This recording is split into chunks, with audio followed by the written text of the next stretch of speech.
Okay guys, kaya magluto tayo ng pork pepper steak. Nahiwa ko na yung mga bell pepper na yan, green bell pepper, mga 5 o 6. Yang baboy na marinate ko na rin. Ngayon, hiwa na ako ng bawang. Mga 6 o 5 cloves lang ng bawang. Ngayon, buksan ko yung kalan. Painit na tayo ng kawali. Dahil kung walang kawali, hindi tayo makapagluto. Yan, hinihili na ako ng mantika ang lalagay. Naglagay na ako ng canola oil. Yan. Mekos-mekos lang sa kawali yan, mga insan. Maya-maya lang, ilalagyan na yan, bawang. Ayan na yung bawang. Kung hanggang sa mag-golden brown lang siya, pwede na yan. Yan, halo-halo, halo-halo.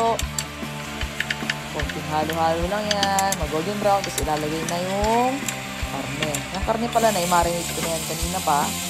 Sa toyo, sa oyster sauce, saka paminta lang. Yan, nabutin tayo ng mga 5 minutes dyan kasi kailangan niya mag-iwalay dahil dikit-dikit. Ayan na nga. Inabot na tayo ng 5 minutes pagkatapos ganyan na itsura. Ngayon, pagkatapos niya, nilalagay na natin yung timpla. Ayan, toyo. Buti sumakto. Wala na pala kaming toyo. Hindi kami nakabili. Lakas ng toyo namin. Ayan, oyster sauce. Galing yan sa Thai product siya pero dito namin nabili.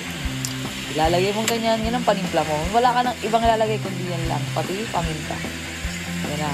Mga insan, ready na ba kayo? Imekos-mekos na yan. Ayan na. Pero ako, nag-umekos-mekos ako. Insan, nakasandok ako ha. Hindi ako gumagamit ng kamay. Mainit. Mapapasok ako. Ngayon, piman. Piman, tawag dito sa Japan. Pero dyan sa Pilipinas, bell pepper lang yan. Ayan. Konting halo-halo. Mga 2 to 3 minutes lang. Kailangan kasi dyan half cook lang. Para masarap. Manamis-namis kasi yan. Tapos niyan, halo-halo, ganyan. Ganyan lang siya. Napakasimple. Ngayon, tikiman time na. Patitikim na natin kay Jowa. Pasado kaya o hindi? Siya kasi nag-request niya, no?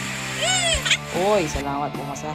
Ngayon, patayin na natin. Ipe-prepare na natin. Ngayon, salamat. Tapos na.